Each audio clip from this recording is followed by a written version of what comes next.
These were no for the overpowering experience of me walking slowly towards the unfenced room, seeing the solid earth end in a sudden void almost a mile deep and 10 miles across, stretching further than I could see to right and to the left. After an involuntary gasp at the vastness, I was struck by the stillness of the whole panorama.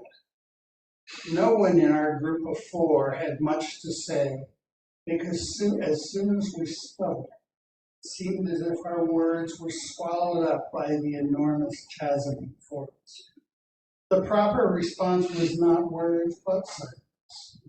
I felt dumb and dwarfed in the presence of something so immense, so primordial. I felt the same reverence I feel in a sacred place at a sacred moment. The Grand Canyon evokes that sort of reverence.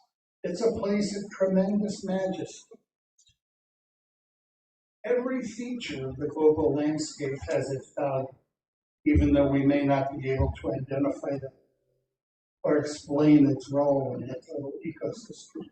It took millions of years for the forces of nature to carve out the Grand Canyon, and every feature of the Earth's surface is the result of similar process. The antiquity and functional success of planetary systems demands it. And it is because the Earth shapes and nurtures us that the Earth is our mother. People rightly associate the Earth with eternal qualities of fruitfulness, growth, creativity, protection, healing, guidance, and beneficence. Mother Earth deserves a loving reverence similar to that to show our humanity. So in this passage, Mr. Cummings attempts to capture the way that the Grand Canyon prompted strong feelings of reverence for both himself and his companion. The canyon does this for many people. You can't prepare for its immensity, its complexity, its raw beauty, because all of these are manifest to such an extent that it really is more than one. It is truly overwhelming. You can sit on the rim for hours, exploring the detail of sculptured rocks, spires, cliffs, extending further out than you can see. You can keep watching as the light changes, as wind and weather shift, and remain enraptured by this limitless stimulant. If you are fit, you can walk into and out of the canyon in one day.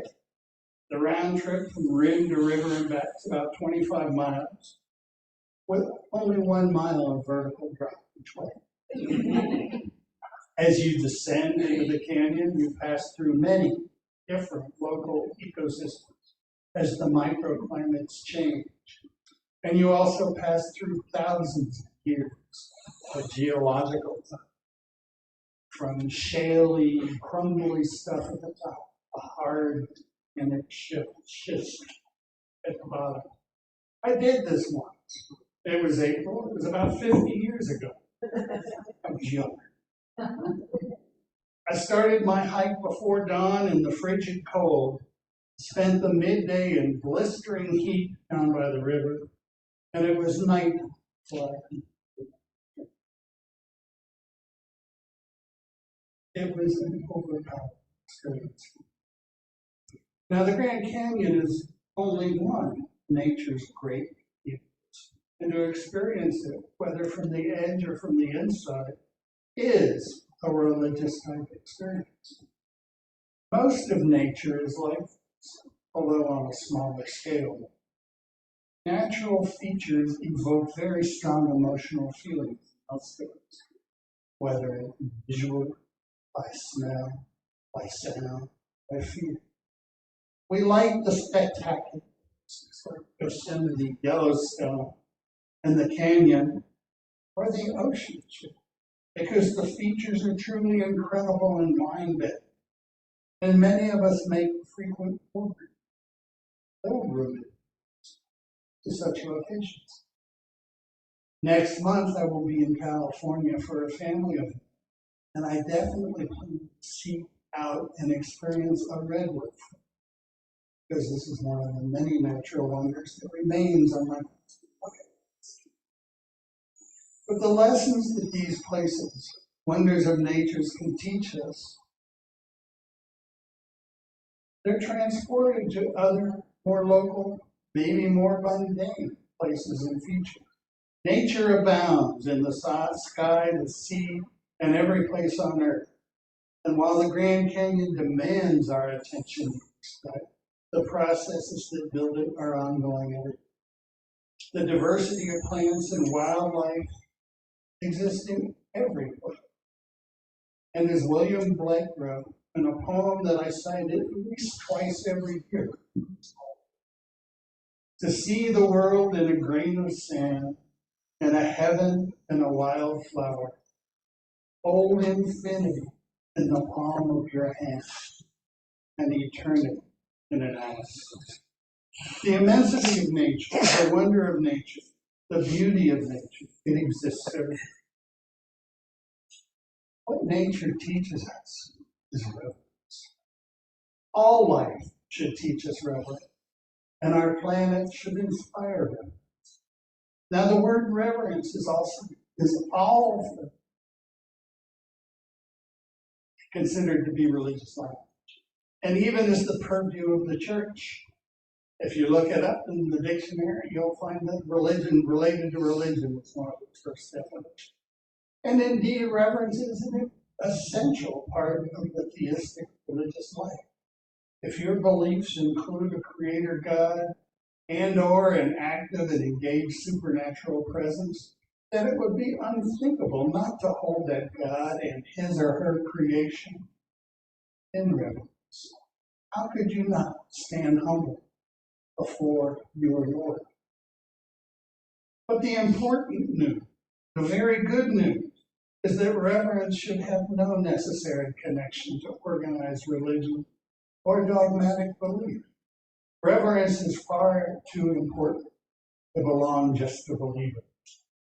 Reverence is a central feature, a central virtue that we can and should develop, independent of what we believe. Reverence is an attitude. It's a set of feelings that are elicited by the profound.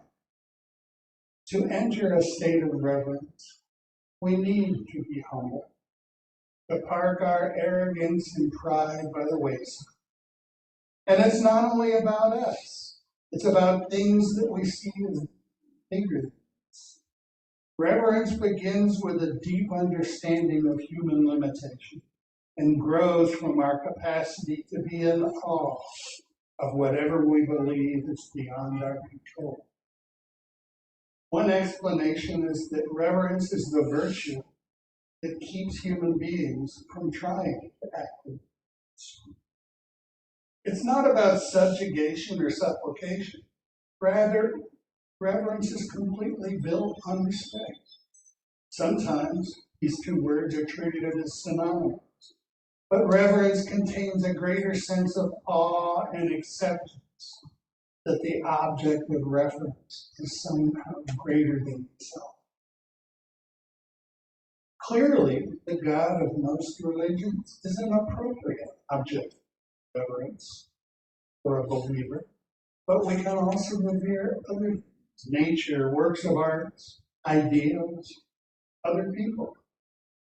In some way, the objects of our reverence are entities that have produced a deep sense of wonder and awe in us, something we can't control.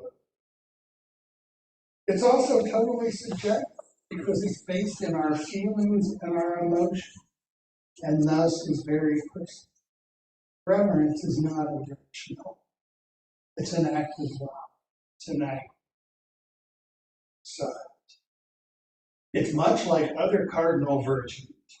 Think of things like justice and courage and integrity, and that it helps us to improve ourselves and our contributions to others.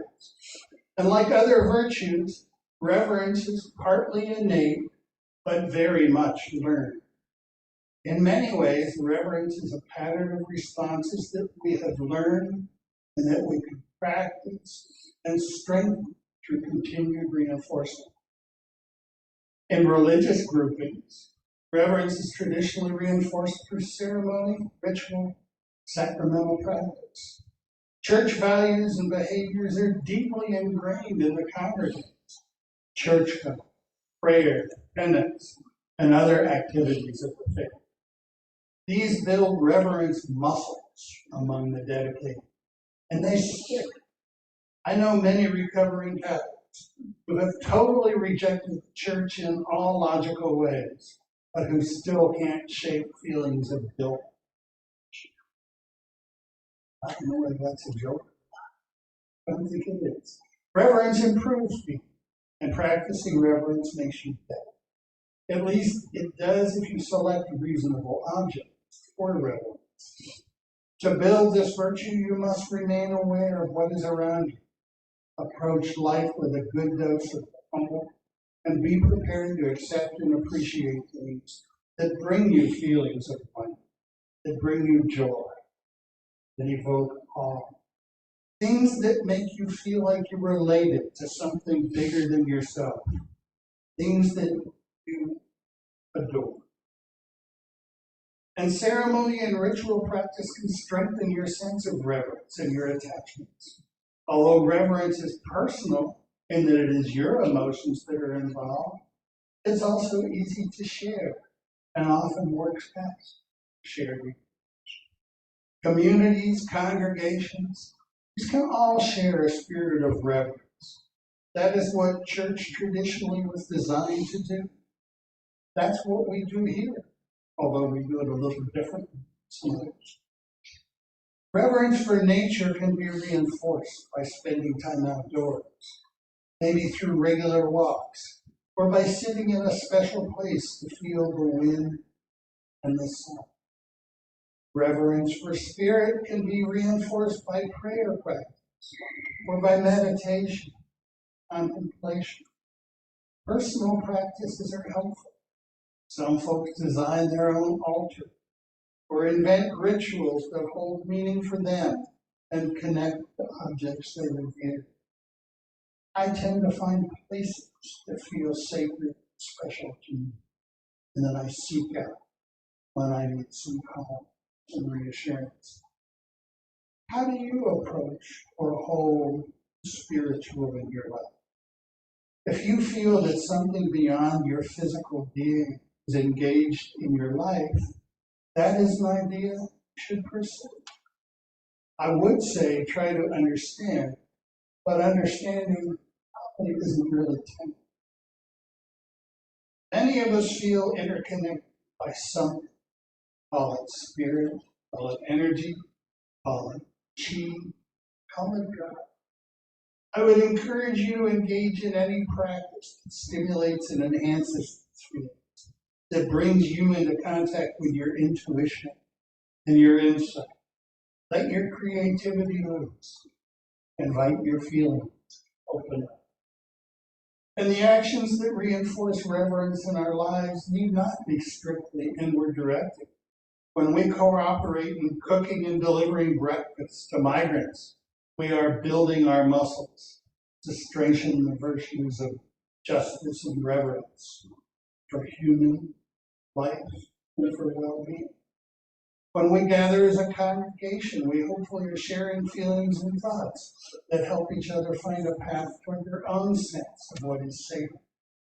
When we insist on the use of truth, my mouth doesn't work.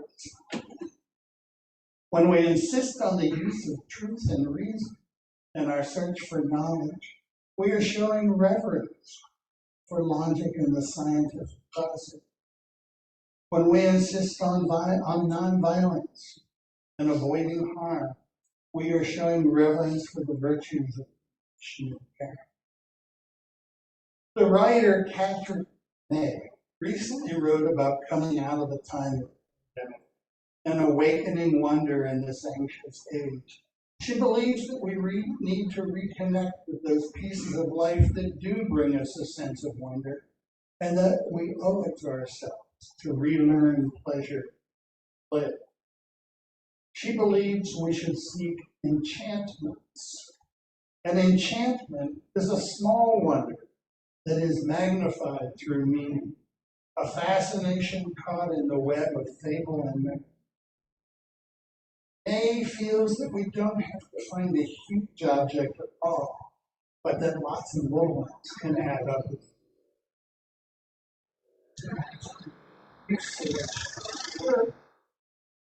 Enchantment came so easily to me as a child, but I wrongly thought it was small, parochial, and a shameful thing to be put away in the rush towards adulthood.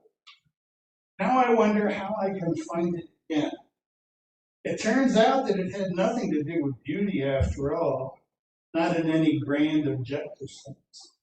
I think instead that when I was young, it came from a deep engagement with the world around me, the particular quality of experience that accompanies close attention, the sense of contact that emerges from noticing.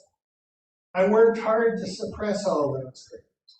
I thought that it was what I had in order to grow up.